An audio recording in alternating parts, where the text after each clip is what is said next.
Line's good. Never on. Whoa. Hard. Please.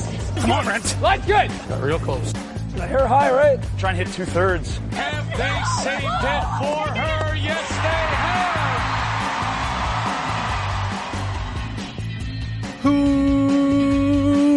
Welcome to Game of Stones, everybody. I am Sean Graham. Scott alongside, as always. Hello, Scott. Sean, good morning. Yes, a rare morning slot for us here. It is. It feels different. I've got some coffee with me. Mm-hmm. I only drink decaf, but still, it feels a little different. There's natural sunlight coming in my window, and yeah, I feel like energized and ready to discuss our topic today. Yeah, it's going a little different today. The holidays have thrown off our schedule. We had intended to get this one up a little earlier, but life happens. My apologies. Still hoping to get a best of 2024 out this week. We will see whether or not that happens. I will try my best. I have 1 hour and 20 minutes in Pearson International Airport that if everything is lined up, I will be able to finish the episode then. But we'll see what happens with that. But we wanted to make sure we got this one out because tomorrow, the 2025 Canadian Mixed Double Trials kickoff in Liverpool, Nova Scotia. So we wanted to go through and talk about some things to keep an eye out for if you are watching this event. First thing, Scott, let's get into the how are you going to keep your eye on this event. There is no television coverage of the trials. There also is no title sponsor. They didn't accept our offer, sadly, to be the title sponsor, but no title sponsor, no television coverage in Canada. Everything is going to be on the Curling Canada YouTube page. Scott, does this tell us anything about the status of this event?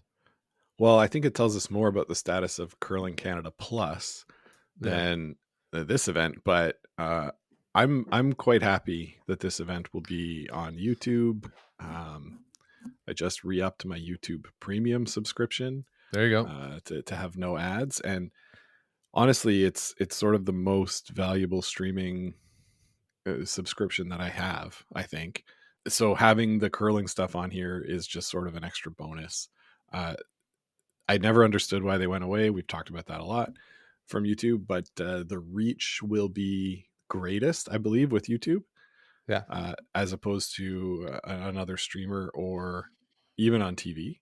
And so, yeah, I'm really excited to have this on YouTube and be able to sort of put it up on my computer, on my screen, on my phone, wherever I am. I should be able to catch this action. Yeah, I think if you look back at the seniors, I was watching that gold medal game. I would sort of look every so often. Maybe around 1,000 people were watching it. And I'm thinking, okay, that's on YouTube, international. Anybody can sort of fall onto that. Like, what was it getting behind the paywall on Curling Canada Plus? Because you're certainly losing me at that point. So I think having this one out there will be good. I think it'll be good internationally as well because it is, in theory, the Olympic trials. Other countries might be, or fans in other countries might be a little more inclined to watch than some of the other Curling Canada events. So I will be curious to see what those numbers are for these live streams. But yeah, it does seem like Curling Canada Plus is quietly gone the way of the Elite 10. We'll see. There might be some more events that come up in 2025, but we'll see. I think YouTube is sort of better for fans and probably better for the events too. Yeah, totally agree. So this event, I say it's kind of the Olympic trials. It is the Olympic trial. Whoever wins this event will have the opportunity to represent Canada at the Olympic Games should Canada get a spot at the 2026 Winter Olympic Games. That spot has not been secured right now. The only country that is guaranteed to be in the mixed doubles field at the moment is Italy as the host team. Everything else will come out of the 2025 World Championship and then the last chance qualifier. So what is going to happen is that whoever wins this week out in Liverpool will represent Canada at the 2025 World Championships. If they do well enough to earn Canada the berth in the Olympic Games, they will be Canada's representative in the Olympic Games. If not, they will go to the last chance qualifier. If they don't do that, well, then they don't go to the Olympics. So for as much as these are an Olympic trials, they are kind of the invitation, Scott, to get Canada into the Olympics. And I do think this is one of the reasons to put this a year earlier, because it felt weird in the past where teams would go earn that spot and then didn't get to go to the Olympics. I can't remember, was it before the 2018 games, Reed Carruthers and Joanne Courtney went through just this gauntlet of the playoffs through the round of 16, the round of 8 to get Canada this spot. It was the second year, and the first year, I can't remember who it was, just I think got knocked out in the round of 16, and they came behind. Courtney and Carruthers came from behind in the round of 16 and went on this incredible run to get the spot. And then John Morris and Caitlin Lutz, I mean, they won the spot, they earned the spot, but they were there because of this incredible run by Carruthers and Courtney.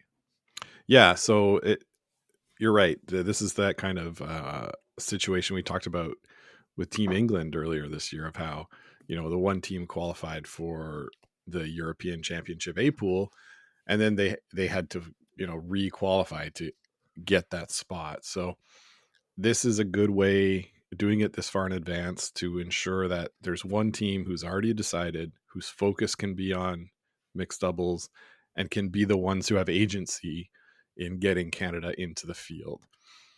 I'd be pretty surprised if Canada didn't make the field, but you still do have to go out and earn it on the ice, and it'll be good that this team will go knowing that they're going to be the ones to benefit from putting in that work. Yeah, absolutely. It's a lot of pressure spot, but maybe it's somewhat easier knowing that it's you. That the pressure's totally fully on you. And if Canada doesn't go, it means you're not going, as opposed to the whole field. Like everyone else is then mad at you because Canada didn't get a spot, and their opportunity potentially to go is gone. So it'll be interesting to see what the reaction is. Of course, at the 4-person trials, the tradition has been to put the Olympic jacket on them. The Olympic jackets have not been designed, to the best of my knowledge, for 2026 as yet. I believe it's still Lululemon has the contract. So I don't know what they're going to do. It just maybe a gold medal and say, pat on the back, good job. We'll give you a jacket. Maybe at the 4-person trials next year, they'll do the jacket thing for the mixed doubles team, assuming they qualify. Yeah, that could be a good idea. I mean, they're still going to be Team Canada, so you can give them a Canada jacket. Maybe not the Olympics one. I don't even know if the Olympics jacket has been designed yet. Yeah, right? I don't think so. No. We're a bit far out, but give them a gold medal, give them their flowers, and give them the right to represent Canada on the mixed doubles scene over the next year and a bit. Yeah. So the games kick off tomorrow as we record this, which is Monday, December the 30th. The round robin goes through Thursday, January the 2nd. And then we have all of the page playoff situation going on. The championship game will be on Saturday, the 4th of January. And that is where we will decide the 2025 mixed doubles national champion. The Olympics, of course, are next year. The Mixed Doubles World Championship will be from April 26th to May the 3rd in Fredericton. So the team will have just under 4 months, but 3.5 months to get all set for that event. All right, Scott, let's go through the field real quick. There are 16 teams in the field, and we'll just run through them real quick here. It's the Lotts, Kadriana and Colton Lott. They are the 2024 Canadian Mixed Doubles champions, so they got in that way. Laura Walker and Kirk Myers finished second in the Mixed Doubles Nationals last year. They get the berth off of that. Jocelyn Peterman, Brett Gallant, third place last year. Nancy Martin and Steve Laycock, they got in through the 2023-2024 Mixed Doubles rankings, as did Jennifer Jones and Brent Lang. Brittany Tran and Rylan Kleider got in through the qualifying event in Maple Ridge, British Columbia. Rachel Holman and Brendan Botcher through the qualifying event in Guelph. Jennifer Armstrong and Tyrell Griffith got in through the event in Banff. And then the rest of the teams got in through the mixed doubles rankings this season. And those teams are Riley Sandham and Brendan Craig, Lisa Weigel and John Epping, Taylor Reese Hansen and Corey Chester, and Sophie Jeunesse and Robert Desjardins, Melissa Adams, Alex Robichaux, Jessica Zhang, Victor Petrangelo, Paige Papley, Evan Van Amsterdam, and the father-daughter team of Jalen and Jim Cotter. Those are the 16 teams in the field. They will be divided into 2 pools. Scott, before we get into the pools, any names that you are surprised either are or are not in this field? I mean, there's some names that we're not familiar with from, regularly watching curling, but when it comes to teams that aren't in the field, not really. I mean,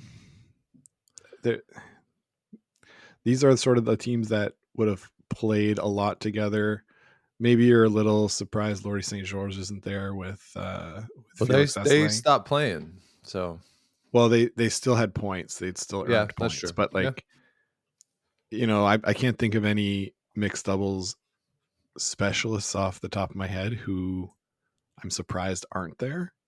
I'm really happy that Jim and Jalen get to play together at such a big stage. I think that'll be fun, a fun story to watch throughout the week. But no, nothing super surprising for me. How about you? I think this is the first trials without the Tucks. So that's a little surprising that the Tucks aren't there.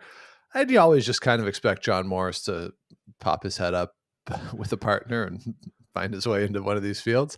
Did not do that this time. So I would say those are the 3 people who might be a little surprising to me who aren't in the field this week. Yeah, okay, that's fair. But I do believe the Tucks, I think after the last one, they said they weren't gonna. They were probably, but it's in curling, you can't believe people when they say they're going to hang it up until they don't show up at a national championship. That's when you know.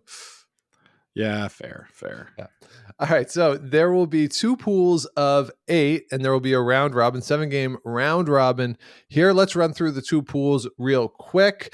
So the first thing to watch here at the trials is the pool strength. We think that there is a decided difference in the overall strength of the pools. So let's go with pool number A, and it is Kirk Myers and Laura Walker, Martin and Laycock, Holman Botcher, Jeunesse and Desjardins, Jones Lang, Zhang Petrangelo, Papley, Van Amsterdam, and Tran and Kleider.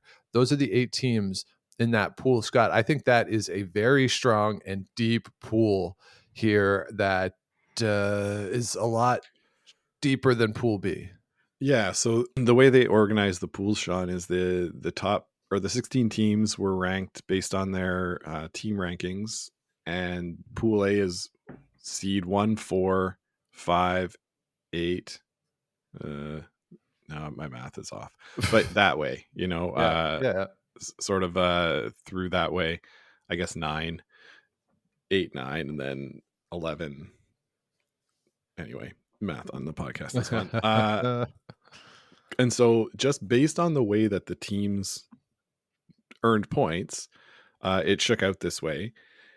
That said, there's a lot of big names in this pool that you probably don't want to see, and a lot of pretty good mixed doubles experience along the way there too. So having Walker Myers, Martin Laycock, Holman Botcher, Jones and Lang all in the same pool, there's going to be 3 teams that come out of this pool, and if one of the other teams can catch fire for the week, which is definitely possible in mixed doubles, we're going to see some names not playing this weekend that we would expect to be playing.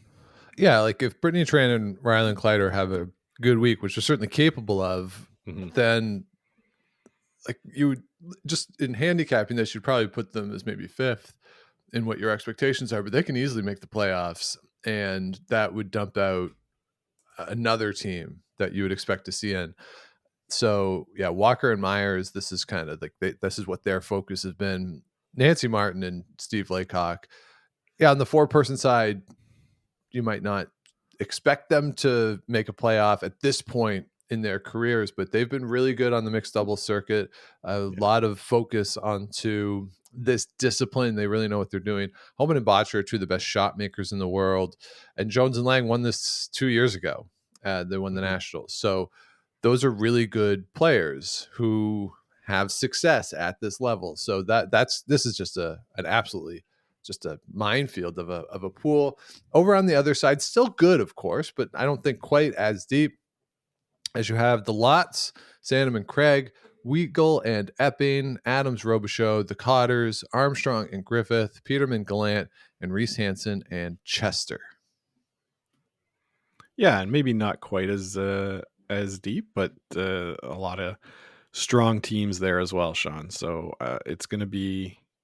I agree. I think Pool A is slightly deeper, but Pool B is going to be a good fight too. So, yeah, every team that's in this field is capable of pulling an upset, capable of scoring a big end at any time. Just by the nature of mixed doubles, anything is kind of possible, which flattens the field, I'd say, a bit versus the 4-person game. That said, the shot making is what's the most important part of mixed doubles. And when you've got shot makers of the likes that we see in this field, that's going to be what rises at the end of the week.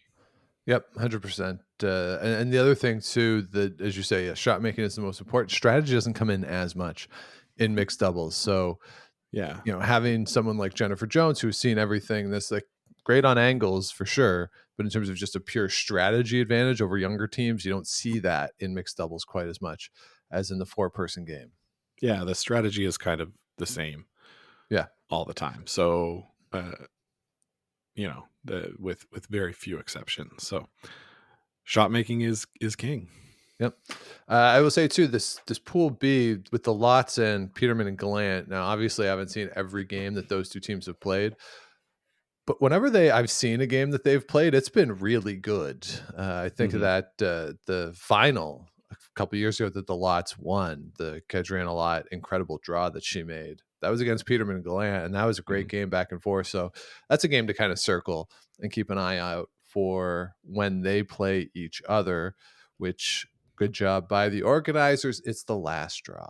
So keeps it potentially for that first place in the pool potentially. So keep an eye on that. So those are the pools. We think Pool A a little stronger, but as Scott said, everybody is capable here. One other thing to keep an eye out, thing number 2, is potential rust. The timing of this event kicking off on December the 30th, going over December 31st, of course, into New Year's, which, Scott, you think anyone's thrilled to get the January 1st, 10 a.m. games? Oh, yeah. Sean, these teams aren't going to be up partying until all hours of, well, maybe some will, but till all hours of the night on New Year's Eve, because you're in the middle of a pretty serious competition. So indeed, you know what? You can celebrate New Year's anytime. Netflix has a thing, right? You can count it down at any time. So let's say they put it on at 8:00, and by 9 they're celebrating and then going right to sleep. So that's what I might do, to be honest. They did though, Scott, curiously, that they did give them, they pushed the whole schedule back. So Monday, Tuesday, the days start at 9. It's 4 draws at the mixed doubles because it's only 8 ends and the ends don't take that long. So it's 9, 12:30, 4, 7:30 Monday, Tuesday. And then Wednesday, it's 10, 1:30, 5, 8:30. So they pushed it back an hour, potentially to account for a little bit of a later night, potentially. That's fair. That's good. And probably for the people coming for the volunteers to the events as well. Yeah, the volunteers, the patrons. Al doesn't want to get up either. Al wants to have a good time. Yeah, exactly. So the officials, everybody's got to be able to show up and be performing not just the players. So good on them for moving it. Is it back on Thursday to No, the 10 regular a.m. time? again. But there's Okay, only so 2 draws. So there's only the 2 draws Thursday, 10 and 1. And then the playoffs start Thursday night at Thursday night. 6. Yeah. Okay. Good. One thing, Sean, there's no tiebreaker games, right? This No. will also We- be decided on last stone draw. Yep, head to head, last stone draw. We don't go in for that sort of thing here. Draw shot challenge, last stone Yeah. draw. What did they decide? DSC? I think it's DSC, yeah. Okay. LSD, I think, had too many other connotations. Fair. Yeah. Okay. So yeah, like I think the timings for the event work well. But when was the last game that any of these teams have played? That's a question. Yeah, see, that's the thing. So the last big event for mixed doubles was that qualifier just about 3.5 weeks ago. The one out west in Canmore, that was the last qualifier. 4-person curling has been largely dormant on the cash spiel circuit. So the question now is, where have these teams been able to find ice? Obviously, you can find ice at your local curling facilities. Are there places that are manicuring ice that's to be more in line with arenas? Certainly we see that out west. That what's the big one in Edmonton where they all play? The Savile? Yeah, the Savile makes ice, and they try to replicate the arena experience as much as they can. There are rumors where we play, Scott, at the Ottawa Curling Club, that one sheet is manicured slightly differently, and especially that the rocks are different. That might be apocryphal, but everybody I've talked to believes it. So who knows?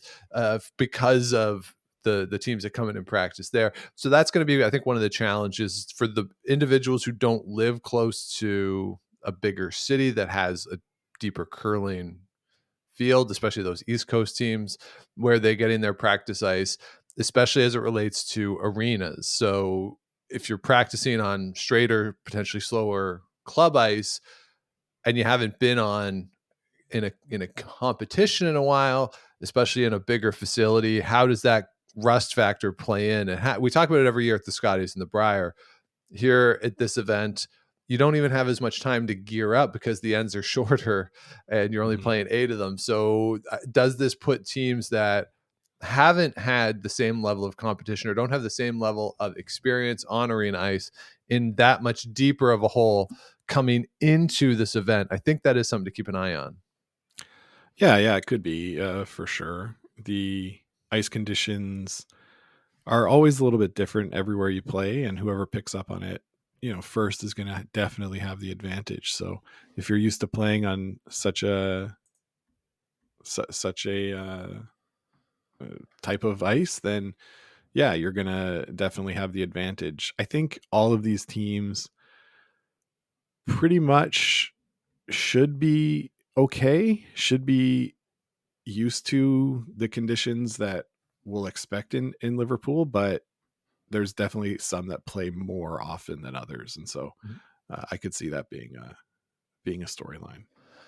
Yeah, I think it's the people like the teams like Melissa Adams and Alex Robichaud, right? A team like that's based in the East Coast, playing or practicing leading into this. You'd think mostly about on club ice. How are they going to respond? I mean, again, Melissa Adams has been to a ton of Scotties, so experience there, but just in this moment, what is the prep been like? I think that's something that obviously we don't know. We're not there with them, but something just to keep an eye out for sure. Now, thing number 3 to keep an eye out for that is related. That is the ice out there in Liverpool. The event is being held at the lovely and delightful Queen's Place Emirates Centre in Liverpool. But Scott, we have pulled up the weather for Liverpool, Nova Scotia this week, and not necessarily great for curling ice. The weather today on Sunday the 29th, high of 5 degrees with periods of drizzle. And then over the course of the week, according to our friends at Environment Canada, I am using that one, Scott, have no worries, we have around 4 to 8 degrees every day of the round robin, 3 degrees on Thursday, with rain in the forecast for every day. So this will present a challenge, you would think, to the ice makers. Yeah, it definitely can. Liverpool down, what is it, down southeast sort of coast of Nova Scotia, the southeast portion, I'd say, south facing onto the ocean. Having damp conditions is something that the ice team is going to be used to in a facility like this. Even for having hockey ice, you need to make sure to get the humidity out. And so it's going to be something that the plant is probably used to dealing with. But yeah, having, low to mid single digits with rain in the forecast all week, you're going to have patrons, bringing humidity in on their damp jackets and damp shoes. So it's going to be a struggle to make sure that the ice conditions are good.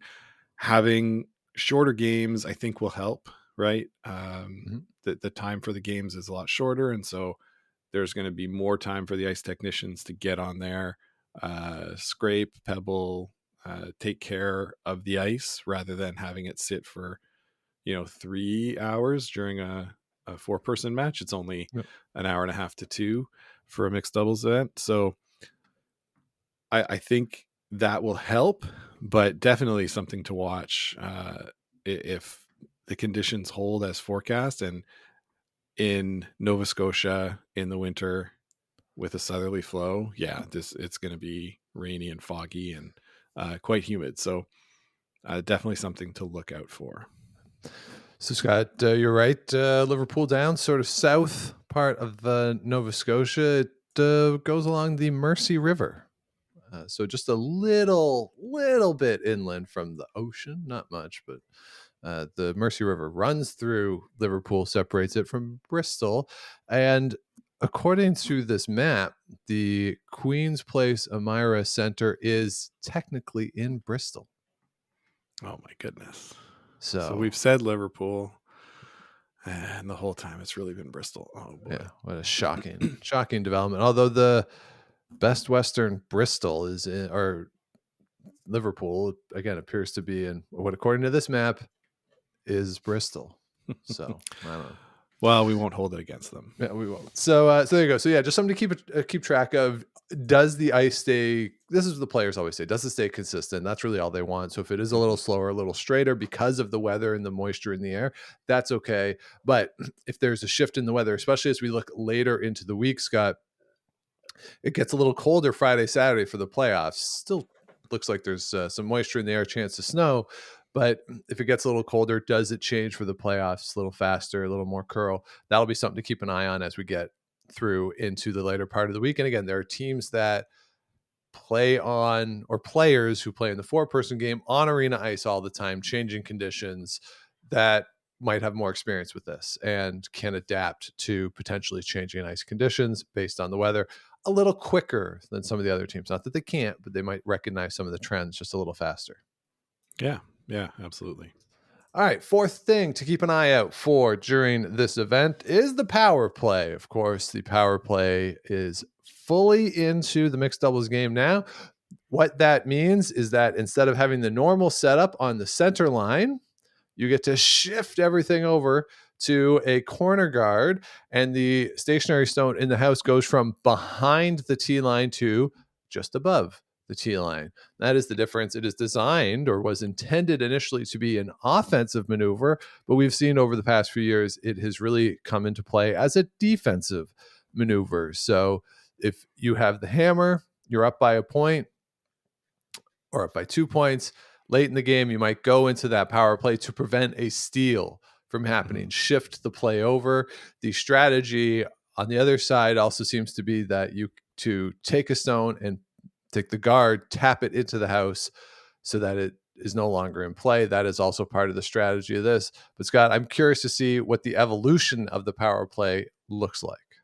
Yeah, I'm interested in that, seeing how teams attack the power play in this event, but also how the power play success correlates with wins and losses. Mhm. So when we look at the end of the week, I don't think we can do it midweek or close to the beginning, but when we look at the end of the week, does converting into a multiple score with the power play, does that equate to more wins and losses? And then when we dig deeper into it, is it going to be, as you said, that it's used predominantly in defensive opportunities when the team is ahead, or is it used offensively when the team is behind and trying to catch up? Yeah, so that'll be something to keep an eye out. And when we've done it before, when we've looked at world championships or national champions in the past, there has been a correlation. The teams Yeah. that do better with the power play win. And we did a whole episode where we looked at, is this actually too much of an advantage for certain teams? That because teams have hacked it to use it as a defensive measure, does it kind of let you get out to a 2-point lead and run away a bit and kind of take some of the juice out of the game? So we have a whole episode of that. I'll put it in the show notes if you want to listen to our full discussion of the power play and the stats behind it and where things were. Now, that's a year or two ago. So we'll see if there's been sort of a regression to the mean on that, or if teams have figured out other ways to counter the defensive part of it. But the state of the power play, I think, is one that, especially moving forward, I think it's worth revisiting or having discussions about at the world curling level of is it something that is necessary in this format, or what other changes to the format could we make? Because you alluded to it before, Scott, that there's not a lot of strategy involved in mixed doubles. Not like the two stones kind of dictate what the strategy has to be. So there's a sameness to a lot of the ends. So the fact that this isn't on TV and that there's no title sponsor might lead you to think that certainly in this country it hasn't landed as much as maybe you would have expected.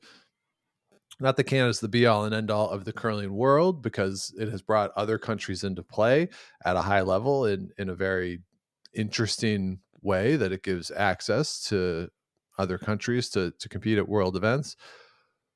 But I don't think it's a great sign for the take up and the interest in mixed doubles just on the fan level.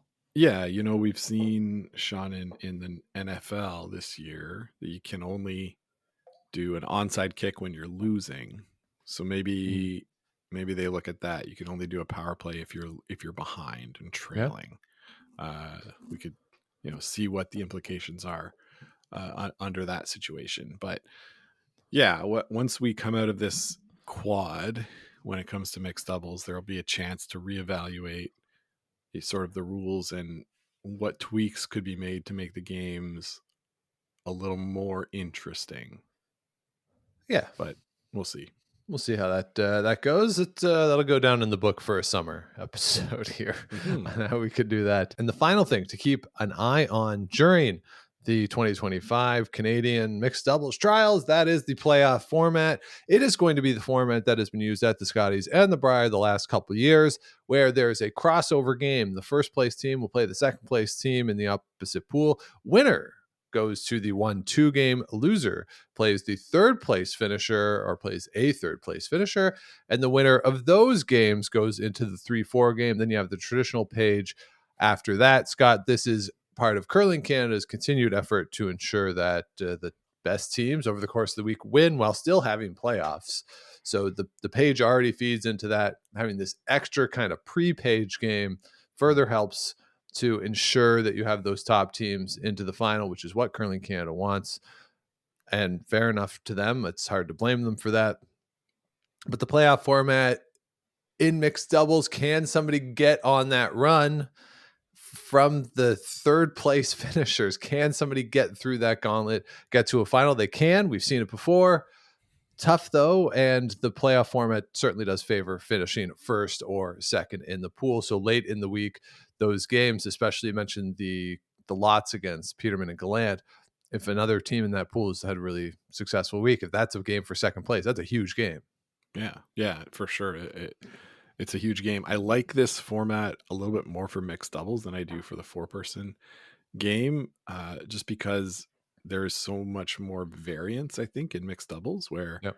a team could come out flat or miss one shot and give up 4. Like it's the margins are very slim. So having the extra chance to be able to lose a game and still advance in the playoffs or still have an opportunity to advance makes a lot of sense to me. And so the playoff format, I think, will be good. I think it will achieve what you said, Sean, getting the best teams into the finals. But I also don't know if there's that much of a benefit to playing one fewer game, given that, everybody's sweeping and it's sort of less physically taxing, while at the same time, maybe for one person being more physically taxing. Sure. But you also have shorter games. So the turnaround is a little bit easier from a mixed doubles game to the next, right? You don't throw as many shots, you don't sweep as many rocks, you don't play as many ends. So all of that means that I think there's a less of an advantage to getting those bye spots than in the 4-person game. And so we'll have a chance to maybe see an upset run there late in the week. Well, I think the benefit more so in the mixed doubles, because there is so much variance, is just not having the extra elimination game, right? Like in the 4-person game, they all say like, oh, if on the Sunday of the Briar Scotties, if you knew you're going to win the semifinal, you kind of like to play it. That's, I think, 100% true here. But because of the variance, you don't really want to play it, right? You want to get those spots, right? Being in the 1-2 game, winning that game, just getting away from elimination games, because anything can happen in this. Big scores can come out of nowhere. 8 end games, like you got to kind of like, you could go from an undefeated week to out pretty quick here. So you want to try to stay away from those games as much as possible. I think that's a bigger deal in the mixed doubles than it is in the 4-person game, for sure. Yeah. Especially, and the rest less a big deal than it is in the 4-person game, where it's a pretty grueling week overall. The games are long, the sweeping, especially for the sweepers, right? The sweeping is pretty intense, doing 6 rocks and ends. So well, those events too, Scotty's Briars, they're 9 days, and this one is 6. So there you go. Just having to maintain that for such a long period of time and be peaking for 9 days versus peaking for 6 days, a little bit easier then. Yep, absolutely. So there you have it. Those are our 5 things to watch for the 2025 trial. Scott, let's just see winners here. Like who you like to win in this event. Again, recognizing that there's a lot of variance in that. I think, Sean, like Walker and Myers are kind of the mixed doubles experts, like sort of maybe the top team of the teams that only play mixed doubles. Mm-hmm. But Homan and Botcher are probably the 2 best shot makers in the event. So for me, I think I'll pick them. It's hard for me to say they won't when they can make all of the shots.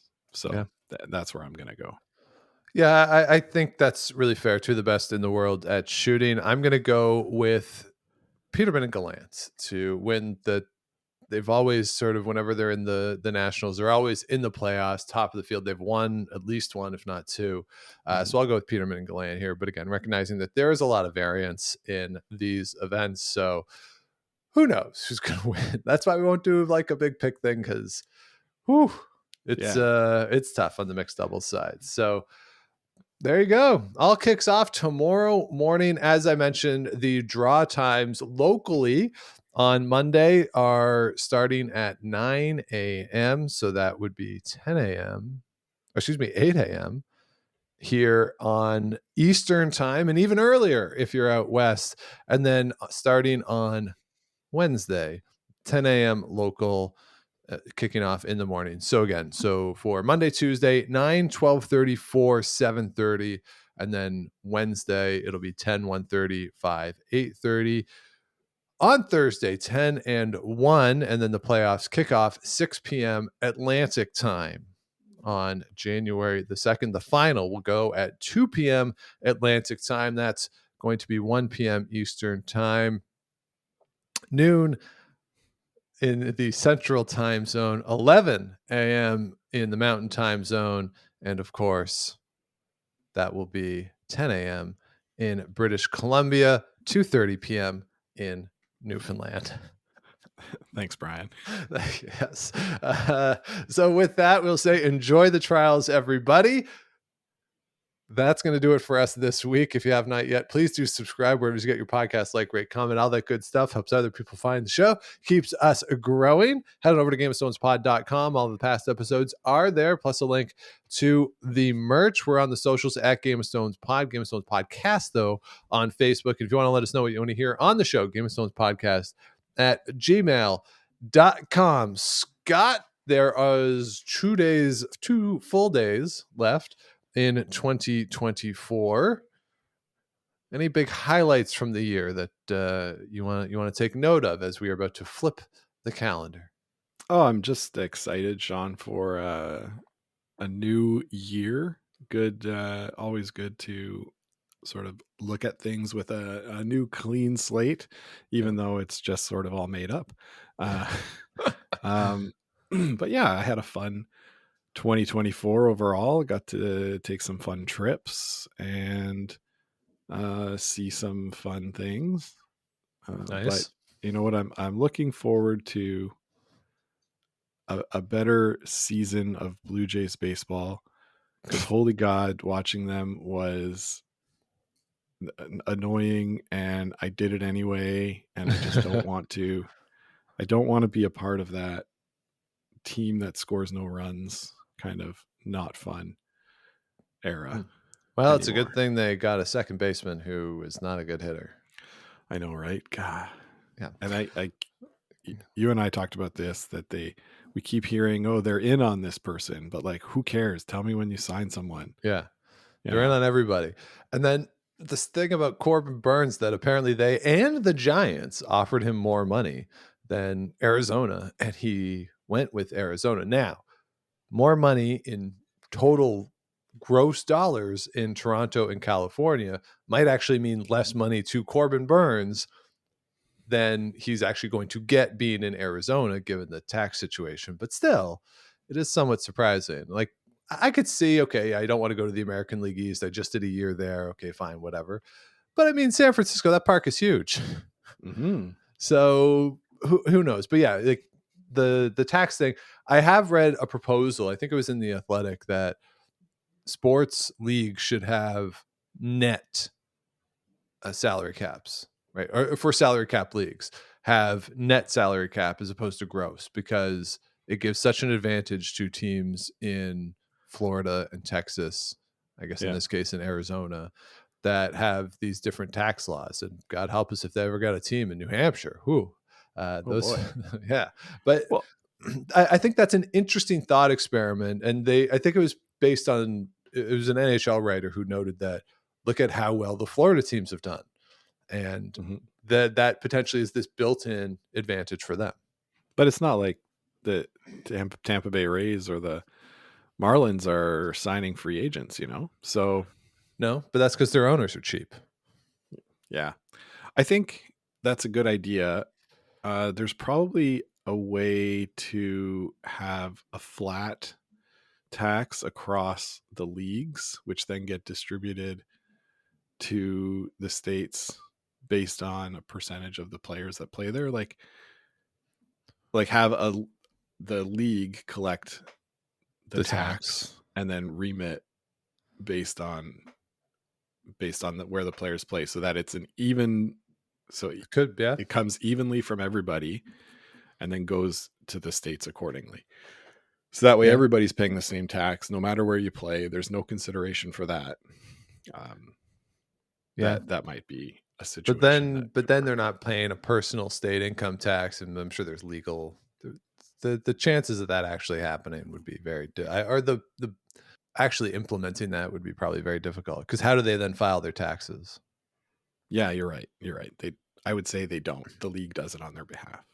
Yeah, at the state level. And I mean, each team, from everything I've read, each professional team has at least one tax lawyer that essentially does taxes for these guys. Because I think there's different rules of like, okay, so you play your home games in this state, but you're playing other games in that state, and sort of that tax or the money you're making on road games sort of should be in that state. Like, it's a whole minefield of just awfulness that I'm glad I don't have to deal with. But the net result is that Florida, Texas, they have a huge advantage.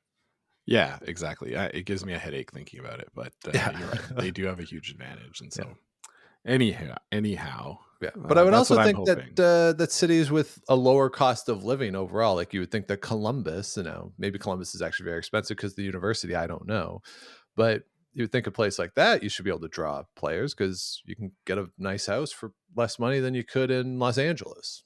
Yeah, or Green Bay. Yeah. So who knows? So things to think about as the Blue Jays continue to be in on every free agent who signs not in Toronto. So keep an eye out on that for 2025 and hopefully a better baseball season to come and a continued wonderful curling season for us and for everybody out there. We wish you all the best for 2025. Please do celebrate safely and responsibly this week. If you're out celebrating, do so in a way that make sure everyone else is having a good time around you and keeps everybody safe. So with that, we will say Happy New Year. We will talk to you in 2025. But until then, keep those brooms on the ice and don't dump that intern. Make the final.